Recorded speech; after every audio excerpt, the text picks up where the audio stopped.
talk about the national scene in college hoops. He is our guy, Kevin Sweeney of Sports Illustrated. Kev, always good to chat. Welcome back, and man, good to have hoops back on the table, is it not?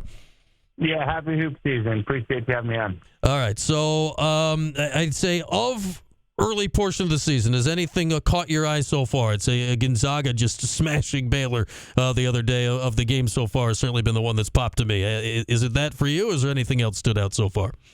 Yeah, that was the high-profile game, right? Top 10 matchup in Spokane on big ESPN, and Gonzaga rolled, right? I think that said as much about Baylor as it did Gonzaga. Baylor's got a lot of work to do. They've got a new-look roster with transfers and high school kids, and really looked lost, especially defensively. But Gonzaga's really good. They're an old team. They have great guards. They have an experienced center in Graham Ike who can score in the post. They don't have a whole lot of weaknesses, and that's a group that I think can contend for a national championship. Yeah, I mean, Mark Few, that news came out, earlier that day that, they've announced the succession plan for him. He says he's got no plans of retiring anytime soon, but, connect the dots, right? If they finally finish off the story, right, in the Final Four with a title, that could all line up for Few. Yeah, look, I don't think it's too long for him. Like, I think he's got a couple years. I know he's someone that a lot of people have mentioned being sort of in the same boat as Tony Bennett, not wanting to continue in this kind of crazy landscape of college sports. I will also say he's someone that I think felt kind of obligated to finish the mission at Gonzaga, both certainly to win a national championship, and then number two, to get them into a stable conference. He's done that now at the Pac-12 realignment. If he could win a national championship, he'd have checked all the boxes. Yeah, and a great fiscal relationship with the Pac-12, it looks like, when that gets put back together going forward. And, you mentioned Tony Bennett. We haven't talked to you since that all happened. It was only a few weeks ago, Kev, at that point. What did you make? And I'm not really surprised by, I guess, it happening. I mean, he's certainly not the first coach to make that decision. What did you make of the timing of it all with Bennett stepping down so close to the season?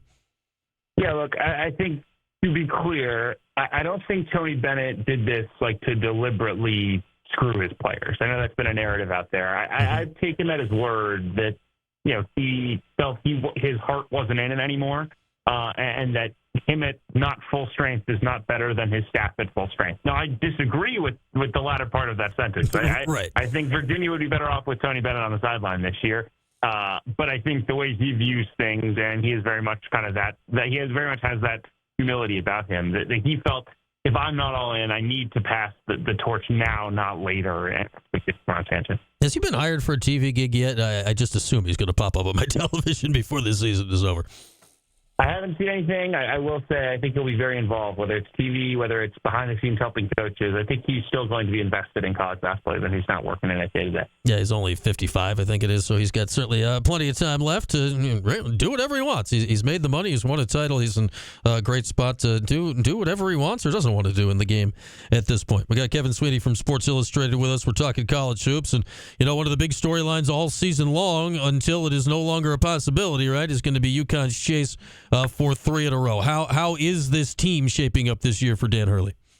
Yeah, we'll get our first look tonight against Sacred Heart. I imagine they'll roll. I think they're going to be really good again. I don't know that I would say they're an overwhelming team. I'm not sure I would say they're the favorite right now, but they're certainly in the conversation with Alex Caravan back, with a ton of incoming talent, and also guys getting better year one to year two, right? They had a great freshman class last year that didn't really play outside of Stephon Castle. He's off to the Spurs. And now some of those guys, whether it be Solomon Ball or Jaden Ross, those guys are finally getting the minutes, and I think they will be stars sooner rather than later in stores. Now, interior defense, a bit of a concern, still kind of working out the backcourt hierarchy, but they got a lot better from November to March last year, and I think the same will occur this year as well. Yeah, not the fastest start last year, but boy, were they humming by the time the tournament started last year, for sure. All right, so who is, it's college hoops, and it's hard to tell these days, right, with how much teams change, but,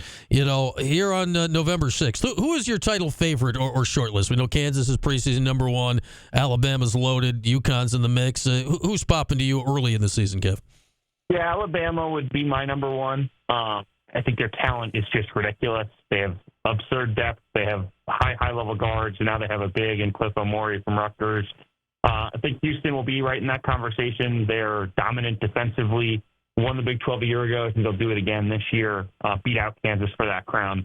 And I do think Duke will wind up in that conversation. I think their talent level with 3 projected top 10 picks is absurd. I think Cooper Flag translates. I think the fact that they can balance those freshmen out with experience and older guys like Tyrese Proctor and Caleb Foster, as well as portal guys that they added like Mason Gillis. And Malik Brown, I'm sure, is a familiar name to you guys. So, I think they're really good, and maybe some bumps as they learn college basketball for the first time. But I think that group's ceiling is maybe the highest potential. Yeah. Malik Brown is, we saw it in the opener. He's going to fit in extremely well there as like an uber glue guy to everything they do. It's all the stuff that you maybe don't want to do as a star player, and he relishes all that.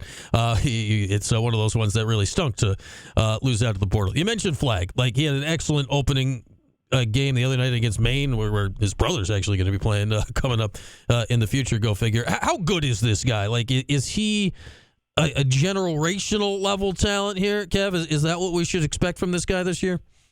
Yeah, I think so. I think it's maybe unfair to expect him to score at an elite level, right? I don't think he's going to be Zion and average 23 a game, or Michael Beasley and average 26. But I think his impact on every possession of every game he plays is so loud. Like, I remember watching him in AAU, and just the way he defended, the way his entire team was lifted up by him being on the floor. He's sort of a Draymond Green type defender with more athleticism, and then offensively he just continues to add to the bag. He can play with the ball in his hands as sort of a point forward. He can shoot the ball. He can slash off the ball and attack the rim. He's lethal in transition. Like, he's just one of those guys that will be highly productive and contribute to winning, and really is all about the right things, focused on winning, isn't chasing numbers or chasing stats. He really is kind of the perfect number one recruit to have in a college program. Yeah, and you look at the top 2 teams in the ACC preseason, it's them and Carolina. So Duke being led by the young guy, Carolina. R.J. Davis, now like 37 years old, is still in college, taking advantage of the NIL, and back for another year, reigning player of the year in the league. What's Carolina's ceiling to you this year? Are they a team that can make a run at the whole thing? Their guards are phenomenal, right? And that's kind of question number one when you're trying to hunt down a team that can win it all. Do they have the guards? And it's not just RJ. It's Elliot Cadeau. Seth Trimble has made a leap. They have 2 freshmen, Drake Powell and Ian Jackson, on the wings, who are really interesting and should only get better. I think the big question with them is the front court. Missed out on some key targets to replace Armando Bacot at the 5. Wound up with this sort of platoon situation with one younger guy in Jalen Washington and one transfer in Van Allen Lubin. I don't know that that's a winning recipe right now. They struggled a little bit with Elon. I think that probably holds them back from being, certainly a top-tier title contender, but I do anticipate them being, near the top of the ACC, top 15 to 20 nationally, and certainly in the mix to at least make a second weekend.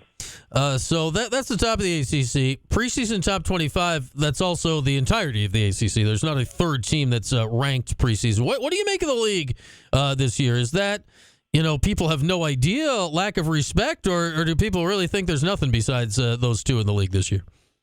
Yeah, I didn't think that was unfair. I think there's a bunch of teams beyond them that have questions that can answer them. I do think if you look roster-wise and just kind of compare talent levels, 3 through 9 in the ACC looks a lot worse than 3 through 9 in the SEC and the Big 12, whose teams dominated the first top 25. Now, can these ACC teams win out despite that because of continuity and coaching and development and all those things? Yeah, absolutely. And I think we'll see, certain teams rise above. I know people like Wake Forest. Pitt, brings a lot back and has a star point guard and Jelon Lowe. Clemson went to the Elite 8 last year. The list goes on, right? I think there's a bunch of interesting teams in that next year in the ACC, but I think it'd be hard to sit there right now and feel really confident. Yeah, Louisville's a top 25 team, or yeah, Wake Forest is a top 25 team. It's just a the picture's a little bit clearer with some of these teams in the SEC Big 12. Yeah, I mean, like you mentioned, Wake, and you got a sense of what they are. They got Hunter Salas. You mentioned Clemson. They got a few guys back, and Ian Shefflin and all that. What is Louisville? You talk about continuity. They are literally the complete opposite of continuity. Everything's different from last year, and obviously they want everything to be different from the last couple of years. Can that work that quickly? New coach, new roster, rolling it out there here in year one. I think it can work within reason, right? I think their talent level is good enough to make the NCAA tournament. They really found a way to assemble 10 very good players, which is hard to do in the spring. But it's even harder to get star power in the portal, and I think that's the thing they lack, right? If you're looking and comparing them to North Carolina or Duke, they're just not the top-end guys that those two teams have. But they play together. They shoot a ton of threes. Pat Kelsey's a very good coach. He's always been extremely good when he's had more talent than his opponent. At Charleston, they didn't win a ton of up games, but they took care of business when they were favored. And I think this year at Louisville, they have more talent than a lot of the ACC. Now, if he brings this group together, seems like he's taking the right steps to do that. They can go 12-8, 13-7 in the ACC, and if you do that and make the tournament, that's a heck of a year one, given where this thing started from Kenny Payne. The last 2 years were as large of a grease fire as it could have been. Just an absolute mess at Louisville, and we'll see if they've pulled out of that. And it brings us to Syracuse here, Kevin, as we got Kevin Sweeney of Sports Illustrated with us. Escaped Lemoyne in the opener the other night. Red Autry year two, newish roster as well. What do you make of the Cuse this year, and what can be here in CNY? Yeah, not pretty on Monday night. It happens. They were certainly not the only ones that struggled, and you'd rather learn some lessons from a win than a loss. A little worried about the defensive showing against Lemoyne. Mm-hmm. Keeping guys out of the paint is a problem. But I do think there's reasons for optimism with this group overall. I think the front court with Freeman, Lampkin, and Jair Davis is pretty intriguing and the type of kind of three-headed monster that will cause some problems. Obviously, experienced guards with Bell and Starling back, and we'll see how Carlos performs moving up a weight class. I know there's been some early optimism there that he can kind of be that pure point guard that they're lacking. So I think they have the pieces to be right in the conversation, but can't really afford to play with their food again in these bye games. You already see the drop in KenPom, I think 20 spots or so. Yeah, that's an overreaction. It will level off, but you do hurt yourself when you tinker with the Lemoyne of the world. Yeah, it certainly hurts you in the net where it counts when you get to the end of the year. And Colgate up next, and we know how that has gone here the last a few years for the Orange for sure. All right, last thing, Kev, give me a team out there, off the board a little bit. What team in the country, besides the ones we've discussed, excites you this year that you think is going to be able to rise to prominence here over the next few months? Watch Illinois. They're kind of a college basketball NBA League Pass team, if you will. They're going to be fun to watch. They're going to take a ton of threes, play a fast pace. They have two projected first-round picks in Will Riley from Canada and Kasparis Jakashunas from Lithuania, whose name people will learn to pronounce here over the next couple months. They've got size. They've got a ton of shooting, coming off an Elite Eight, and just a ton of optimism, I think, in that program right now that they can continue to ascend in the Big Ten and nationally. I think they're going to be a lot of fun to watch and a sleeper nationally to pay attention to. Yeah, they've been a fun team with various guys there to watch over the last couple of years. So we'll see how they do with kind of a newish collection here this year for sure. All right, Kev, always good to chat. Good to have college hoops back on the plate here as we move forward. We'll catch up again soon, I'm sure. But thanks for hopping on for a few. Thank you, sir.